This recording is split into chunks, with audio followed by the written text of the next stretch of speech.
ہر بندہ مختلف شعبے سے وابستہ ہے اور اس میں اس نے آگے بڑھ کے اسپیشلائزیشن کر کے مہارت حاصل کرنی ہے، لیکن بطور مسلمان ایک انسان جو بھی ہو، جس بھی شعبے پیشے سے وابستہ ہو، جس کام میں اس نے ایکسپرٹ بننا ہے وہ کام نماز ہے۔ نماز کا اس کو ایکسپرٹ ہونا چاہیے۔ نماز کس طریقے سے ادا کرنی ہے، اس کے کیا واجبات ہیں، کیا فرائض ہیں، کیا سنن ہے، کیا اس کا طریقہ کار ہے، اور اس پر ایکسپرٹ بننا ہے کہ نماز کو بہترین طریقے سے ادا کیا جائے۔ کہتے ہیں تم نماز کو ٹھیک کر لو، نماز تمہیں ٹھیک کر دے گی۔ It's very simple.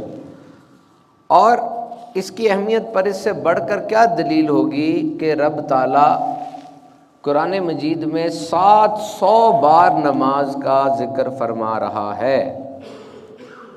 many times 700 times is a very big figure۔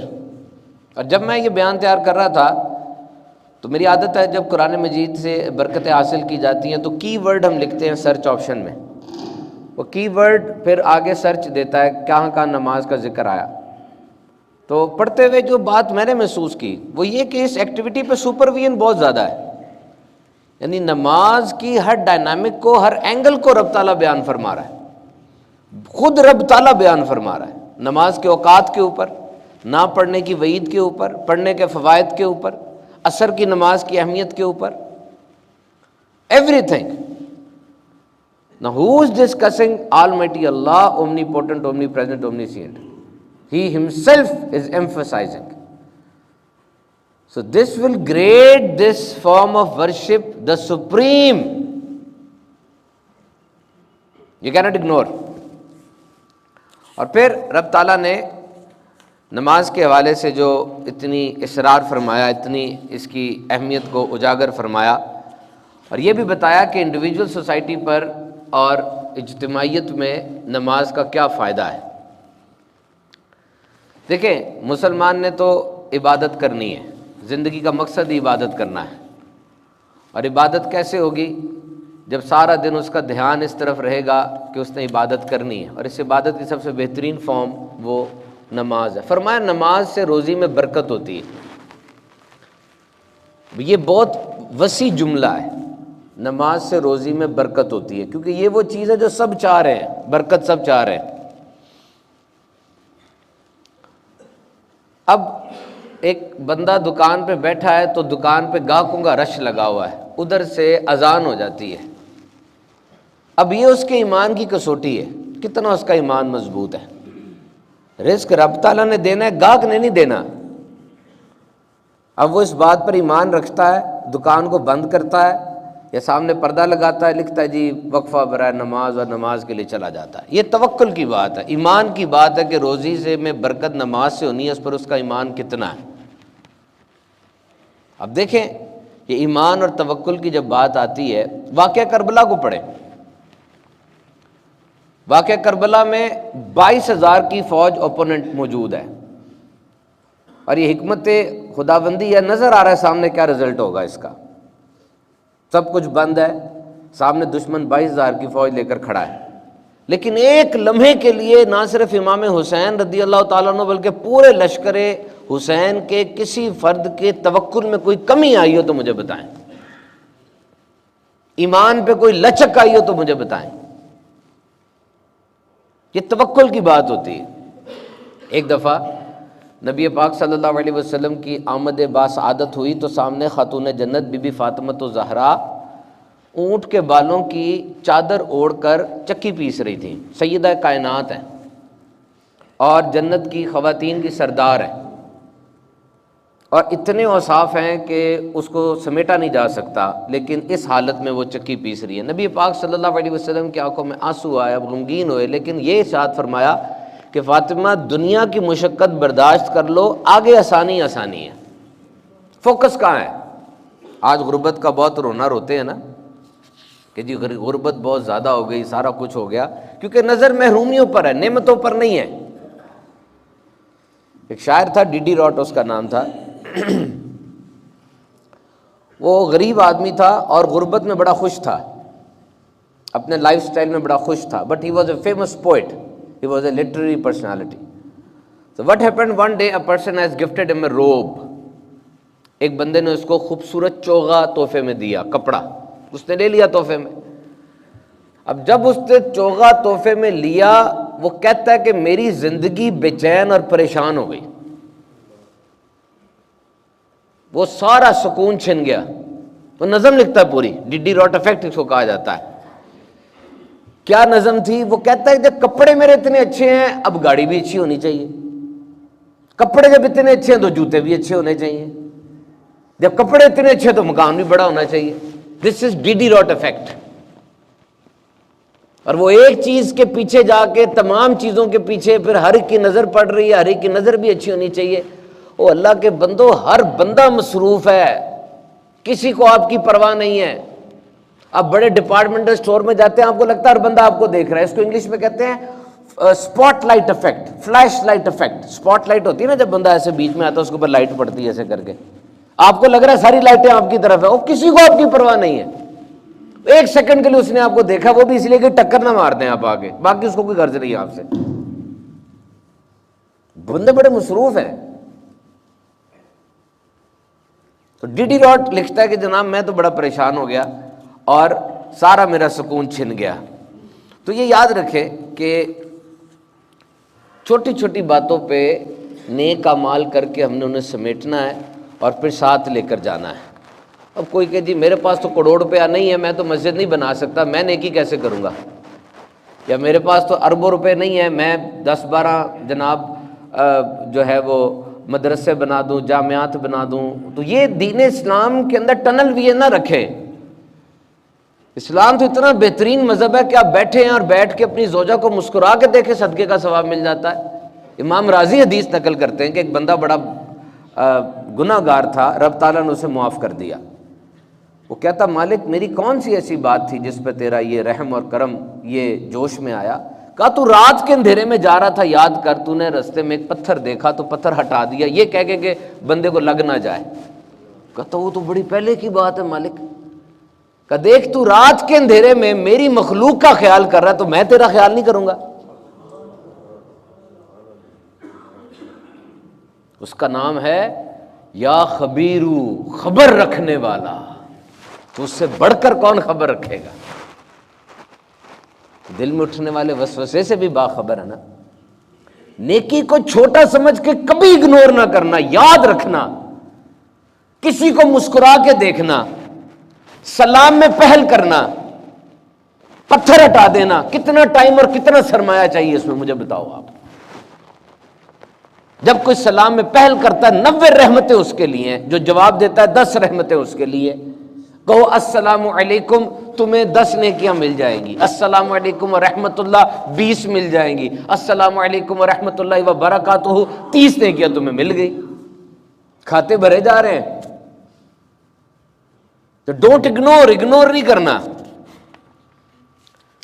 تو میرے محترم سامعین کرام، یا خبیرو میں نے آپ کو بتایا کہ انسان جب کوئی کام کرتا ہے اللہ اس کی خبر رکھنے والا ہے. میں نے ایک واقعہ پڑھا تھا بہت پہلے کسی کتاب میں کہ ایک بندہ بڑا بد کردار تھا تو وہ اس کی ڈیتھ ہو گئی. اب عذاب کے فرشتے بھی آئے اور جنت کے فرشتے بھی آئے. جنت کا فرشتہ کہتا ہے اس کو میں نے لے کے جانا ہے، عذاب کا کہتا ہے میں نے لے کے جانا ہے.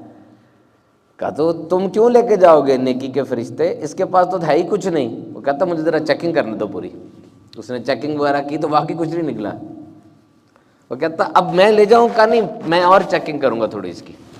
اور چیکنگ کی، اس کی جو زبان تھی نا اس کو تالو سے پکڑ کے اس نے نچوڑا. تو پتہ چلا کہ کرتبہ کی مسجد میں نا اس نے مسجد کی شان و شوکت دیکھ کر بڑے ہی دل جمعی کے ساتھ اور اللہ کی ہیبت اور جلال کو یاد رکھتے ہوئے نا کلمہ پڑھا تھا ایک. اس نے نچوڑا تو کلمہ سامنے آیا. کہتا باری تعالیٰ یہ تیرا نام لیا اس نے، اور کس کیفیت میں لیا. رب تعالیٰ کہتا ہے اس کو جنت میں لے جاؤ. نیکی کو کبھی بھی چھوٹا سمجھ کے اگنور نہیں کرنا، اکٹھی کرتے رہو. جہاں ملے، ادھر ملی ادھر ملی، اکٹھی کر لو، ادھر سے بھی اکٹھی کر لو، یہ بھی اکٹھی کر لو.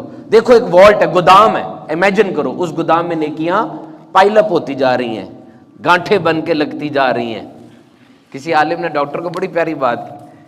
کہتا ہے شفا تو، غور سے سنیے گا، کہتا ہے شفا تو اللہ نے دینی ہے، آپ دوائی تو ہنس کے دے دیا کریں، وہ تو آپ کے بس میں نہیں ہے نا شفا۔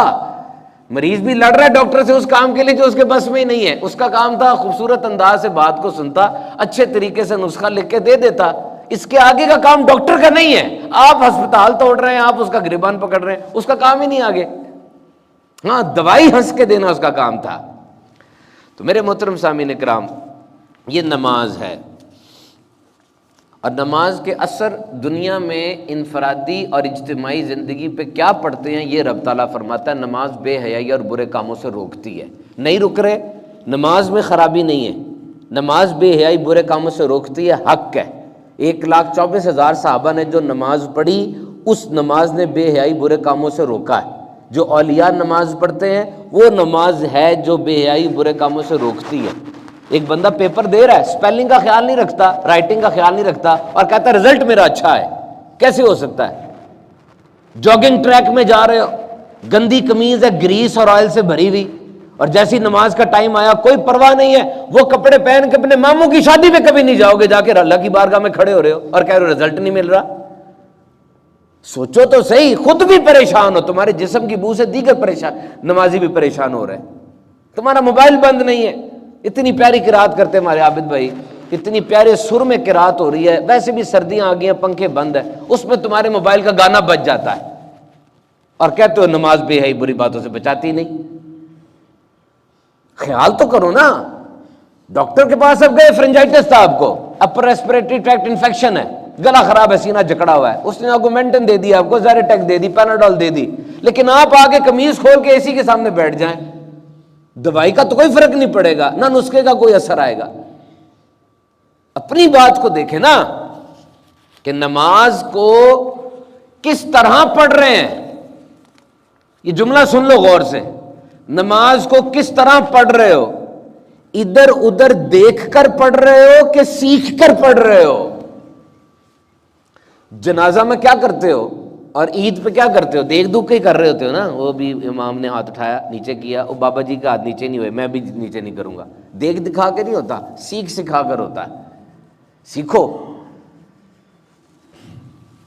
تو رکوع سجود کا سٹائل اٹ میٹرز موسٹ، کہ آپ کے رکوع سجود کا سٹائل کیا ہے، کس انداز سے آپ اس اہم عبادت کو ادا فرماتے ہیں۔ میرے محترم سامعین کرام، قرآن مجید کے اندر بارہا نماز کی فرضیت اور اس کی اہمیت کی بات کی گئی، اور ایک بہت اہم بات ہے کہ نماز مومن اور کافر میں فرق کرتی ہے۔ دس از ویری امپورٹنٹ۔ دیکھیں میں بھی نماز پڑھنے کے لیے آ رہا ہوں مسجد میں، سامنے ایک کھمبا ہے، کھمبے کے پاس 2 لڑکے کھڑے ہیں، اذان ہو چکی ہے، میں نے نماز پڑھی اور میں واپس گیا، وہ دونوں کھمبے کے پاس ہی کھڑے ہیں، وہ نہیں ہٹے اپنی جگہ سے۔ اب پاکستان میں 4% غیر مسلم بھی رہتے ہیں، ملتے نہیں اتنے ہیں، اب مجھے کیا پتا دونوں کون ہے، یہ مجھے تو نہیں اندازہ ہو رہا، نماز پڑھنے نہیں گئے یہ۔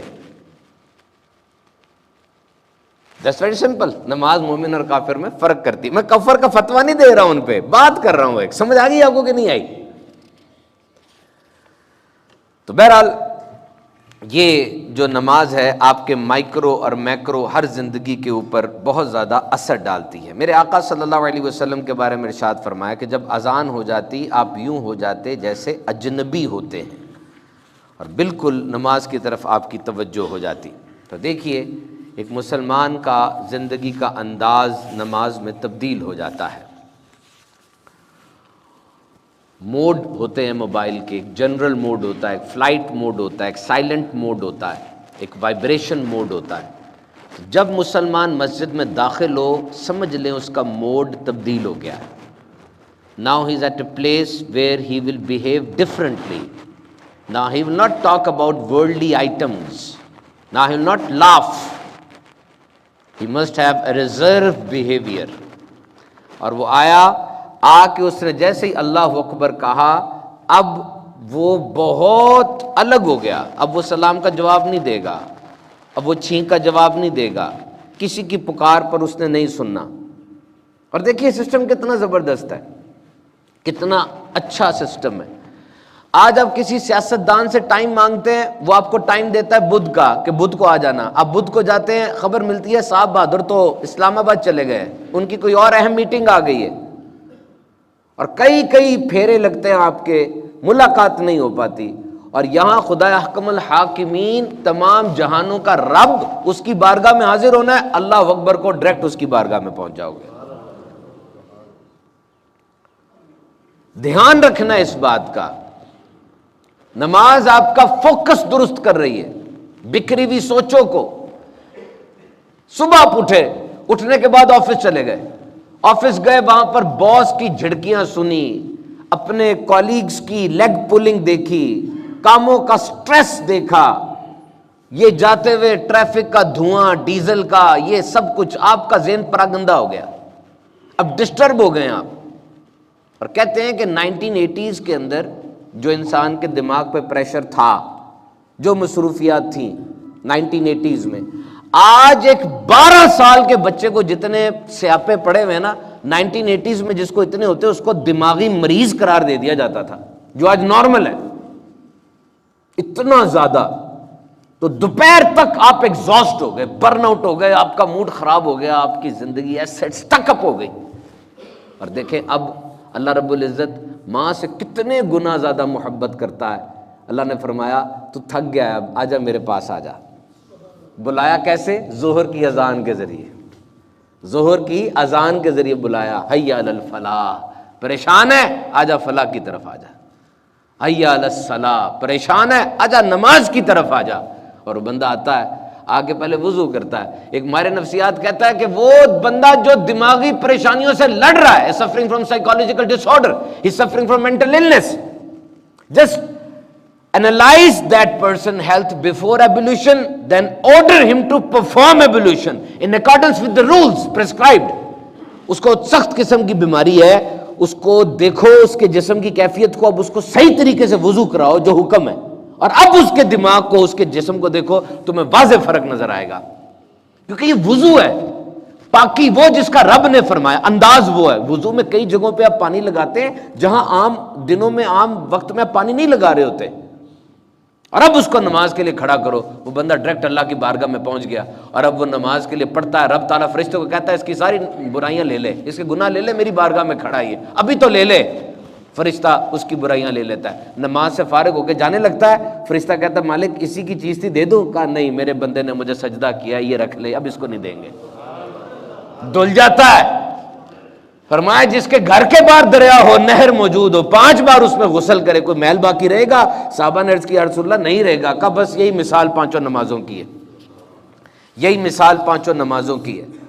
تو میرے محترم سامعین کرام، کتنی پیاری عبادت ہے یہ نماز. اور دیکھو ماؤنٹ ایورسٹ پہاڑ یہ 29,000 فٹ پہ کھڑا ہے، سجدہ نہیں کر سکتا، جھک نہیں سکتا. وہ بیل جو آپ لے کر آتے ہیں، بہت بڑا بیل قربانی میں، رکوع وہ بھی نہیں کر سکتا، اس کے جسم کی انجینئرنگ ایسی نہیں ہے. پہاڑ بھی تن آور کھڑا ہوا ہے، اس کو جھکائیں گے ٹوٹ جائے گا. اور اب اپنی شکل پہ، اپنی صورت پہ، اپنے جسم کی انجینئرنگ پہ غور کیجئے. آپ جب نماز ادا کرتے ہیں، کبھی قیام میں کھڑے ہو کے اس کی حمد کا بیان کرتے ہیں، کبھی رکوع میں جا کے اس کی پاکی بیان کرتے ہیں، کبھی سجدے میں جا کے اس کے اعلیٰ ہونے کا اقرار کرتے ہیں، اور پھر اتحیات بیٹھ کے اس کے حبیب پہ درود بھیج لیتے ہیں. کتنی پیاری عبادت ہے، ہر اینگل سے آپ یہ عبادت پرفارم کر رہے ہیں. نماز یہ ایک لذت والا کام ہے، نماز لطف دیتی ہے، وجود کی ریکوائرمنٹ ہے. ایک انسان کھانا صحیح کھا رہا ہے، پانی صحیح پی رہا ہے، اور عبادت نہیں کر رہا، وجود اس کا کبھی بھی سکون میں نہیں رہ سکتا. کیونکہ وجود کا سکون الا بذکر اللہ تطمئن القلوب، بے شک دلوں کا چین تو اللہ کی یاد میں ہی ہے. اور اللہ کی یاد میں جتنے اذکار و ذکر ہیں، ان سے کسی نے پوچھا جناب مرد کے لیے کوئی وظیفہ دیں، کوئی تعویذ دیں، سمجھ لو سب سے بڑا وظیفہ اور تعویذ یہ 5 وقت کی نماز ہے. اس کے بغیر تمہیں کبھی بھی سکون نہیں مل سکتا. اور وہ بندہ جو اپنی صبح کا آغاز بغیر نماز کے کر رہا ہے، اس کی زندگی میں روشنی نہیں ہے. سورج نکل آیا ہے، زمانہ روشن ہو گیا ہے، اس کا باطن اندھیرا ہی ہے ابھی تک، اس کے باطن میں روشنی نہیں آئی. کیوں؟ اس لیے کہ یہ نماز یہ معراج کا تحفہ ہے، تحفہ دینے والا خود رب کائنات ہے اور اپنے حبیب کے ذریعے تحفہ دے رہا ہے۔ اہمیت چیک کرو اس کی کتنی ہے۔ کوہ طور پر جب حضرت موسیٰ علیہ السلام نے جا کر یہ عرض کی تھی، مالک ایک تجلی آئی اور پورا طور سرما بن گیا، فرمایا جب میرا بندہ نماز میں کھڑا ہوتا ہے، اس امت کا بندہ 70 ایسی تجلیاں اس کے اوپر میں نازل کرتا ہوں۔ تو سوچی تو صحیح، اللہ کی زمین میں رہتے ہیں، اللہ کے آسمان کے نیچے زندگی بسر کرتے ہیں، اس کا دیا ہوا رزق کھاتے ہیں اور اس کی عبادت ہی نہ کریں، اور پھر کیا ہوتا ہے جب اس کی لاٹھی جو بے آواز ہے وہ حرکت میں آتی ہے نا، پھر تجوری میں کروڑ روپیہ پڑا ہوتا ہے لیکن وہ کہتا تجھے کھانے کچھ نہیں دوں گا، ڈبر روٹی تک نہیں تو کھا سکتا۔ اور وہ خود قرآن میں کہتا ہے تو کیوں بھاگتا ہے مجھ سے، کیوں بھاگتا ہے دور، یا ایھا الناس غرک، کیوں بھاگتا ہے دور مجھ سے، تجھے مجھ سے بڑھ کر کوئی رحم کرنے والا آقا مل گیا۔ آؤ تو صحیح، دیکھو کتنا لطف آتا ہے سجدے میں اور کتنا لطف آتا ہے اس تمام کام میں۔ اور یاد رکھیے نماز کے مختلف جو ارکان ہیں اس میں ایک رکن سجدہ ہے، دس از ویری امپورٹنٹ۔ سجدہ کتنا اہم ہے، اصل میں انسان کا جو کرکس ہے نا وہ چہرے پر ہے، یہ یاد رکھنا، اصل انسان چہرے پر ہے۔ اگر انسان گر جائے، ایکسیڈنٹ ہو، آپ ایمرجنسی میں جاتے ہیں تو ڈاکٹر بھی سب سے پہلے چہرے کو بچانے کی کوشش کرتا ہے، یہ اہم ترین ہے نا، آنکھیں اس میں 578 میگا پکسل پر آپ کی آنکھ کام کرتی ہے کوئی کیمرہ ایسا، فوکس چیک کریں، وہ دور دیکھ رہا ہوں میں نظر آ رہا ہے، ایک دم قریب دیکھ رہا ہوں نظر آ رہا ہے۔ آنکھ، زبان، 10,000 ٹیسٹ برڈز ہیں اس کے اندر، تھوک، جب کھانا تھوک کے ساتھ ملتا ہے پھر ان ٹیسٹ برڈز کے اندر ایبزارب ہوتا ہے، ٹیسٹ کریٹ ہوتا ہے۔ تھوک اتنا اہم ہے، منہ کو جراثیموں سے بچا رہا ہے، زبان کی حفاظت کر رہا ہے، جو ذائقہ آپ کو آ رہا ہے اس ذائقے کے اندر مدد دے رہا ہے۔ اور یہ کان میں ایک ہڈی ہے اسے کہتے ہیں سٹیپس، یہ 2 ملی میٹر کی ہے۔ 2 ملی میٹر کتنا ہوتا ہے؟ اتنا سا۔ کان کا کام صرف سننا نہیں ہے، انسان کا بیلنس کام رکھنا بھی ہے، کان خراب ہو جائے انسان کو چکر آنے لگ جاتے ہیں، کتنا اہم ہے۔ اور پھر دماغ یہاں پر موجود ہے، اور یہ نوسٹرلز ہے جہاں سے سانس اندر جا رہا ہے۔ انسان کے 37 کھرب خلیے ہیں، 37 ٹریلین خلیے، ان سب کو آکسیجن چاہیے اور ناک کے ذریعے اندر جاری ہوتی ہے۔ کتنا اہم ہے یہ چہرہ۔ اور 2022 میں کاسمیٹک انڈسٹری اور میک اپ انڈسٹری کا جو بجٹ ہے وہ تقریباً $584 بلین ہے اس مکھڑے کو سنوارنے کے لیے، میک اپ، کریمیں، چیزیں۔ اور شان نہیں ہے کہ انسان جب نماز میں کھڑا ہوتا ہے یہی چہرہ جو اس کو سب سے عزیز اور سب سے اہم ہے رب کی بارگاہ میں زمین کے اوپر رکھ دیتا ہے، عاجزی کا اظہار کرتا ہے، اور پھر ایک دفعہ رکھ کے پھر اٹھتا ہے، پھر زمین پہ نیچے رکھ دیتا ہے۔ اور سجدہ، اللہ تو ہم سے بہت قریب ہے، ہر وقت ہم اللہ سے دور رہتے ہیں۔ جو سجدے میں جائیں نا تب قربت سب سے زیادہ ہوتی ہے، غنیمت جانے کتنے سجدے کرتے ہیں اب دن میں مجھے بتائیں، اور کتنے میڈیکل بینیفٹس ہیں اس کے۔ یہ جو سجدہ ہے یہ ڈائیو کی ایک صورت ہے، منی ڈائیو کہتے ہیں اس کو۔ ڈائیو نہیں کرتا سوئمر، سر نیچے کر کے جاتا نا، یہ منی ڈائیو ہے، اسی طرح کا آپ کا ہاتھ ہے، ویسا ہی آپ کا سر پڑا ہوا ہے۔ سجدے میں مقصد ہی اللہ کی رضا حاصل کرنی ہے، لیکن یہ ڈائیو کی صورت ہے، اٹس این ایکسرسائز۔ اور دن میں کتنی پوزیشن آپ اختیار کرتے ہیں، بیٹھتے ہیں، کھڑے ہوتے ہیں، لیٹتے ہیں۔ آپ کا دماغ دل کے نیچے کبھی نہیں آتا، دل نیچے دماغ اوپر، ایسا ہی ہے نا۔ سجدے میں یہ واحد سچویشن بنتی ہے، دل اوپر ہو جاتا ہے، دماغ نیچے ہو جاتا ہے، بنتی ہے نا۔ اب دل کا خون وہ گشز ٹورڈز یور برین، خون کا دوران بڑھتا ہے، اس کا فلو بڑھتا ہے دماغ کی طرف، سینسز تیز ہوتی ہیں۔ اور پھر یہ سارا دن جو آپ گھومتے پھرتے ہیں نا، آپ کے جسم میں انتہائی خطرناک شعاعیں پیدا ہو جاتی ہیں، تکبر کی، غرور کی، آپ کا central nervous system over saturate کر جاتا ہے۔ اور جب یہ سر آپ زمین کے ساتھ لگاتے ہیں، یہ گندی لہریں عاجزی اور ہمدردی کے جذبے کی وجہ سے زمین میں جذب ہو جاتی ہیں۔ It has a deep psychological impact. تو اسی لیے تو پوچھا کسی صحابی سے کہ بتائیے میں نے جلدی جنت میں جانا ہے، اللہ کے قریب ہونے کا کوئی خاص عمل بتائیے۔ صحابی نے 3 مرتبہ خاموشی اختیار کی اور پھر کہا زیادہ سجدے کیا کرو، ہر سجدے پہ اللہ ایک درجہ بلند کرے گا، ایک گناہ کو مٹا دے گا۔ اور قیامت پہ اگر چاہتے ہو کہ نبی پاک صلی اللہ علیہ وسلم کا قرب ملے، سجدے کرو۔ ربیہ کو حضور نے ایک دفعہ فرمایا تھا، یہ شان رحمت جوش میں آئی تھی، ربیہ جو چاہتا مانگ لے، کہا حضور مجھے کچھ نہیں، جنت میں آپ کا ساتھ چاہیے۔ حضور نے فرمایا سجدے کے ذریعے میری مدد کر۔ تو جتنا ہو سکے نماز کو ڈسپلن کے ساتھ ادا فرمائے، سجدے کریں، اللہ تعالی ہم سب کی عبادات قبول و منظور فرمائے۔